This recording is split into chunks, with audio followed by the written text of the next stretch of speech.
Title: GH Shock Twist. Sidwell successfully makes Alexis use the dagger to kill Ava and Rick, all to protect Kristina. In a twisted tale of desperation, revenge, and maternal instincts gone dark, General Hospital stuns fans with one of the most shocking turns in Port Charles history. Alexis Davis, long known for her battle with her demons and her fierce love for her children, reaches a horrifying breaking point, plunging a dagger into Ava Jerome and Rick Lansing. But this isn't just murder.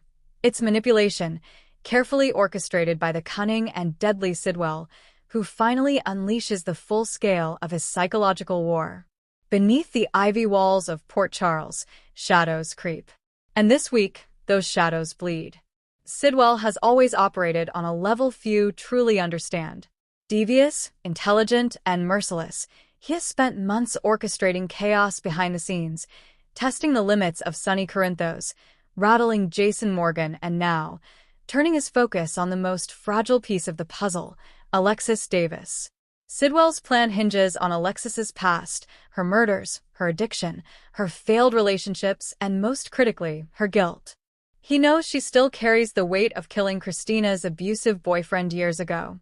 He knows she fears what she's capable of. And now, he uses that fear to bend her to his will. He makes his first move with a video, grainy, brutal, and unmistakably real. Kristina, unconscious, being dragged into a dark room.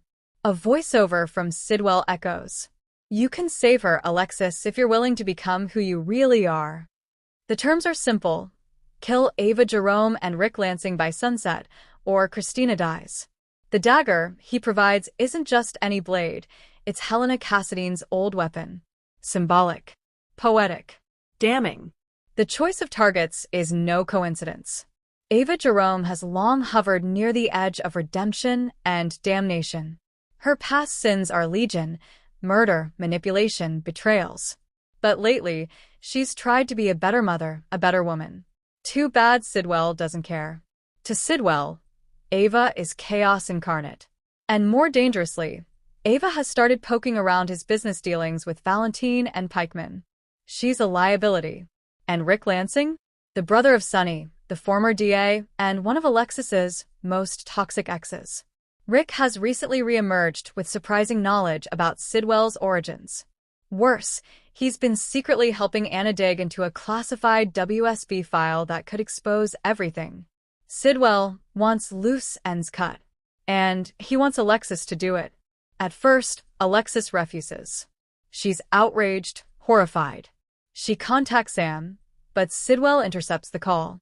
Next, she tries to run, but a GPS tracker is embedded in the dagger's hilt. Every second wasted is a second closer to Kristina's execution. Desperation mounts when she receives a live feed.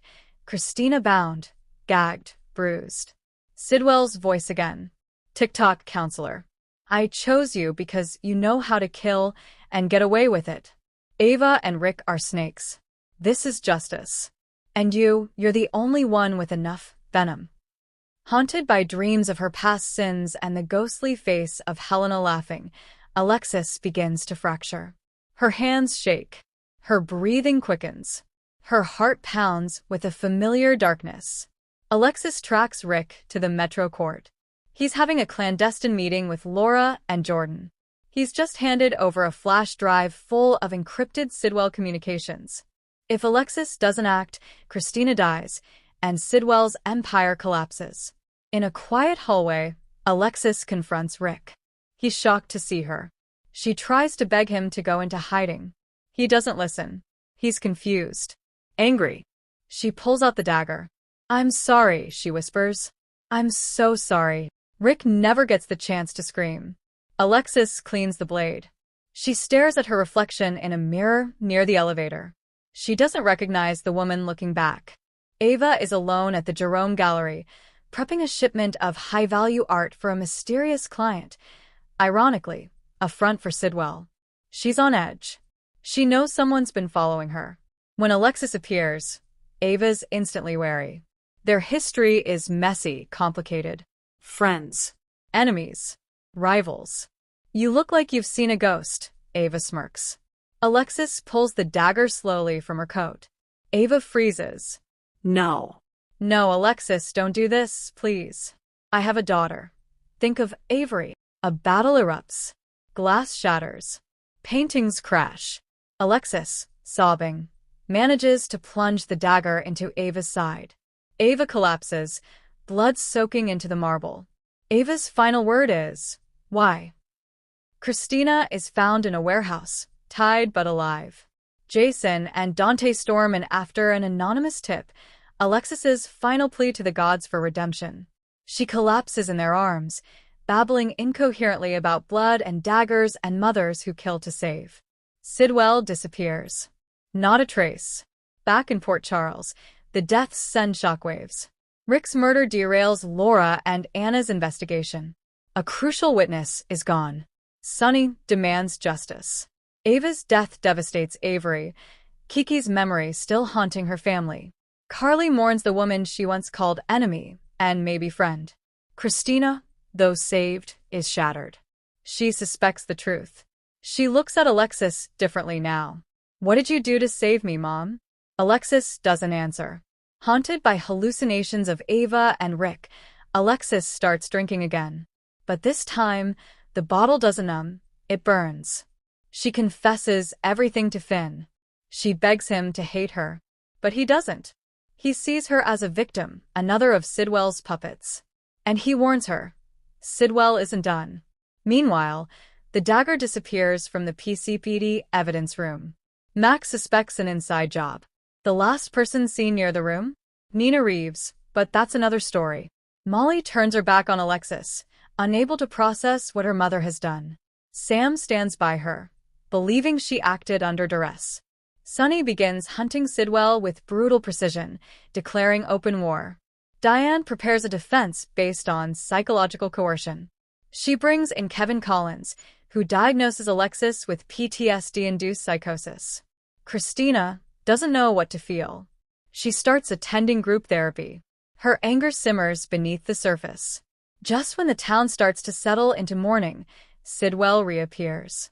Not in person, on every screen in Port Charles. A pre-recorded message. Port Charles. You've seen what one mother will do to protect her daughter. Now, ask yourselves, what will you do when I come for yours? The video ends with a list of names, mothers and daughters. Security doubles at General Hospital. The Metro Court adds facial recognition scanners. Jason reactivates a dormant alliance with Spinelli to trace Sidwell's digital footprint. Brooklyn begins writing a song in Ava's memory. Valentine offers to help Kristina rebuild Charlie's pub. Nina starts seeing ghosts, either grief or guilt, or Sidwell's psychological warfare. But one thing is clear, Sidwell didn't want Alexis to simply kill. He wanted her to break. And she has. At the final scene of Friday's episode, Alexis returns home. The lights are off. A shadow stands in her living room. She freezes. On the table sits a small velvet box. Inside, Helena's dagger. Clean. Polished. Gleaming. A note attached.